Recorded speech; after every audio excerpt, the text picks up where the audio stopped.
Hey there, everybody. Brian King here. I'm going to be spending the day with my boys here, but we're on a bit of a break now, so I wanted to make sure that I gave you something to think about today before we head on our way. One question I get a lot is how kids push back against negative consequences, any kind of, I don't like the word punishment, but anything that you give them as a deterrent for their behavior. Basically taking away their electronics, grounding them, whatever. And as much as we explain to our kids that if you do this, I will do that, it's almost like you never said anything to them, right? It's as though they pretended they didn't know the consequence existed. They didn't realize that it wasn't going to go their way as a result of doing something that they're not supposed to do. But there's an approach that I figured out that worked really, really beautifully with my kids. And what it is if they're going to do something, if they're doing a certain kind of behavior, or you're going to say, the next time you do this, this is what I want you to think about. So in case in point, your kid swears at you a lot. Your kid says really mean things. You can basically say to them, all right, the next time you do this, this is what I'm going to do, whatever the consequence is. And this is where the magic happens, okay? You say to them, okay, now we've agreed that if you swear at me, I'm agreeing to take away your electronics, to ground you, whatever it is. And they say, yeah, okay. You say, okay, so we have an agreement. And I promise that the next time you do this, I'm going to do that. So you have an agreement, you've made a promise between the two of you.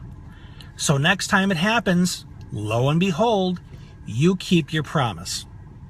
And your child says things to you like, you're the meanest parent in the world, this is so unfair. Why do you do this to me? Then you say, because I made you a promise. And I'm going to keep my promise to you. I don't want you to think that me as your father or your mother is going to lie to you. And we made an agreement, and I want us to be able to trust each other. See how you've made that shift? It's no longer a power struggle. It's no longer you being a big meanie. It's you valuing trust between you and your child. It's about the importance of keeping promises, and you're modeling this for them. So somebody's asking a question, hey Hunter, said, at what point does a consequence become a threat? Well, a threat in many ways is something you put out there that you're not necessarily going to follow through on. It's something you do in frustration, in a point of anger. I'm going to, ground you till next year. Or I'm going to smash this or whatever. When you're coming from that place of anger, you make a lot of threats.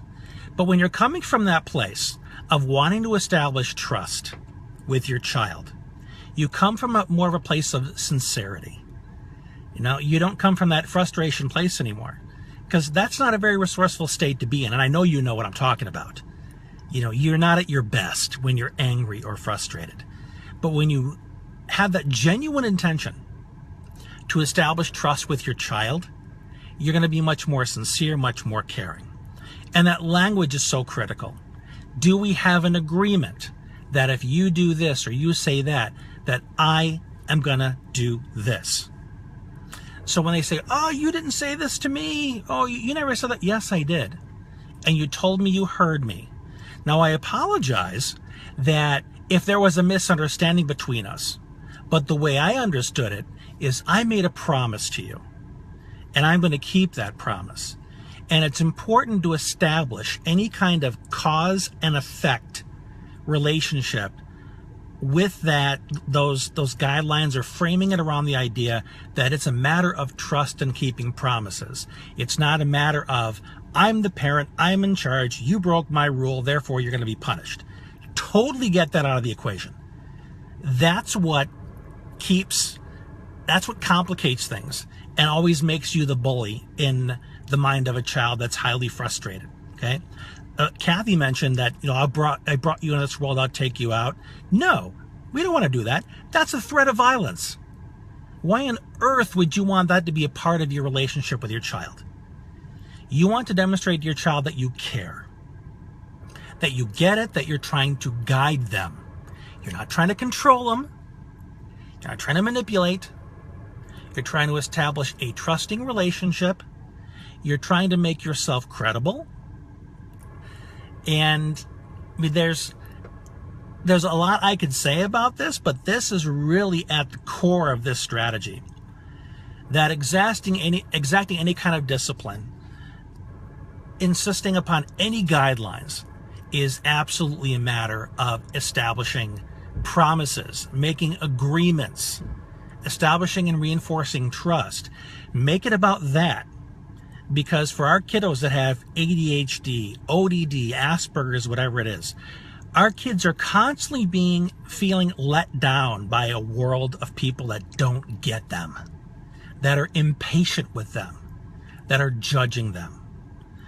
And you don't want to be one of those people. Sometimes you might miss the boat because we're not psychic. We're still learning our kids, okay?